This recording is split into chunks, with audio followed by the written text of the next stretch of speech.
Vamos conversar sobre esse e outros assuntos do mundo com um cientista político e professor que foi meu professor. Ele é professor do INSPER, mas também fui aluna de Leandro Consentino. Tudo bem? Bem-vindo. Tudo bem, Tainá? Com muito orgulho, um prazer estar aqui conversando com você. Foi uma brilhante aluna e um prazer conversar com o Uribe também.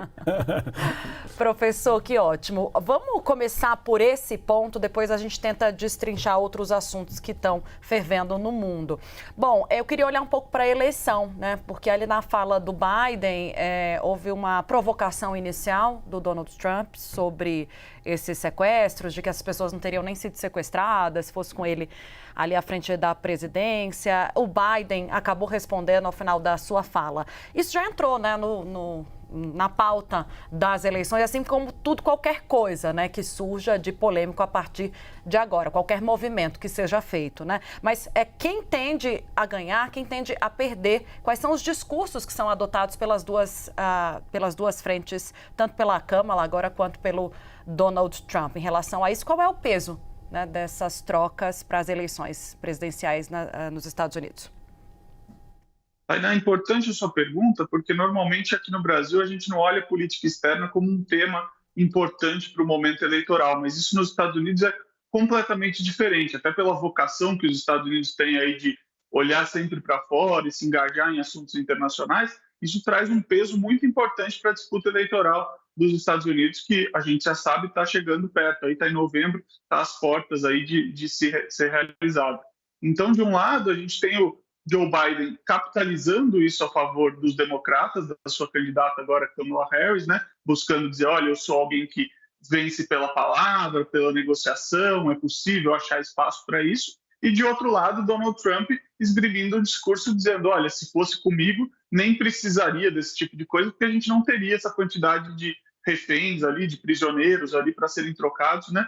A gente já teria um patamar diferente e distante. Então, cada um vai mobilizar de acordo com a sua própria narrativa, de acordo com o seu público. Mas, sem dúvida nenhuma, é um ganho importante aí para os democratas, dado que se concretizou na gestão aí de Joe Biden, nos estertores da gestão de Joe Biden. Professor, e a gente está se aproximando de um novo conflito, dessa vez Irã contra Israel.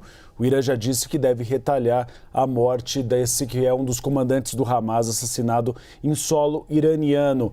De que forma o senhor acha que esse tema deve pautar as eleições americanas, já que Joe Biden já anunciou um reforço na segurança para Benjamin Netanyahu?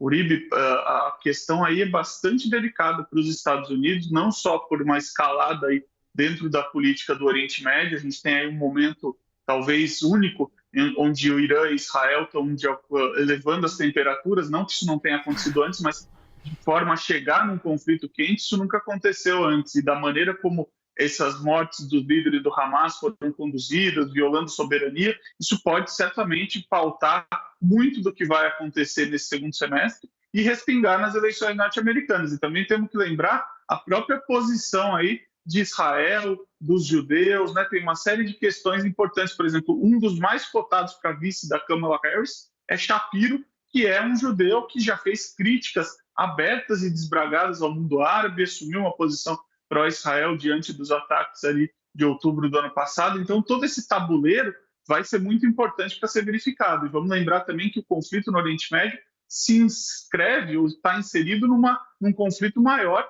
que a gente estava acabando de ver aí reportagem com relação à Rússia, né? Então a gente também tem essa questão da Rússia, da China, por trás aí de alguma forma financiando o Irã, apoiando o Irã, e de outros Estados Unidos secundando Israel, como já é tradicional na política externa dos Estados Unidos. Queria saber um pouquinho, professor, também sobre o desafio da Kamala Harris em manter os doadores mobilizados. A Câmara, como a gente registrou agora há pouco, que conseguiu garantir mais de 1 bilhão em doações, valor referente a julho, que é mais do que o dobro do que Donald Trump conseguiu nesse período. Mas, é claro, os democratas estão com o pé no chão, acreditam que foi uma empolgação inicial com o nome da Câmara e estão buscando estratégias para manter esses doadores mobilizados. Tainá, é importante a gente saber que nos Estados Unidos o peso desses recursos é muito grande, porque lá toda etapa de campanha ela tende a demandar recursos. Aqui no Brasil, por exemplo, uma das coisas que pouca gente sabe é que os recursos para fazer, enfim, para ter acesso ao horário eleitoral, não para produzir os programas, mas para transmiti-los em TV aberta, são custeados pelo cidadão, pelo contribuinte, públicos, portanto, né? Lá nos Estados Unidos, cada anúncio que seja veiculado aí na televisão, no rádio, precisa ser pago. Então, a importância desses recursos é fundamental. Agora, você tem completa razão em dizer, isso se deve muito ao fato do momento ali de Kamala Harris, a ascensão dela diante da renúncia à candidatura reeleitoral do Joe Biden. Então, teve ali um grande momento. O desafio de manter esse momento é bastante complexo, não é fácil, vai ter que buscar outras estratégias, mas já possuir o dobro de recursos de Trump, que é um veterano, que é um ex-presidente, que carrega um partido em unidade já há um tempo ali, é um feito notável, sem dúvida alguma, e eu acho que ela já tem aí um primeiro passo importante. A grande questão agora vai ser os novos eventos, os fatos novos que virão da campanha. Vamos lembrar, por exemplo, o atentado foi um fato novo que logo foi eclipsado pela própria indicação de Câmara. O que virá depois, né? A gente vai ter debates, a gente vai ter outros eventos importantes e isso pode capitalizar aí a atenção dos democratas. Acho que a grande aposta dos democratas agora será a convenção que vai ungir a candidatura de Kamala Harris. Eu digo vai porque, apesar de ela não ser ainda oficialmente candidata, parece que não vai haver outra candidata no páreo ali. Então, é certo que será ela. Agora, vamos fazer uma festa para isso e ali é um excelente momento para arrecadar recursos.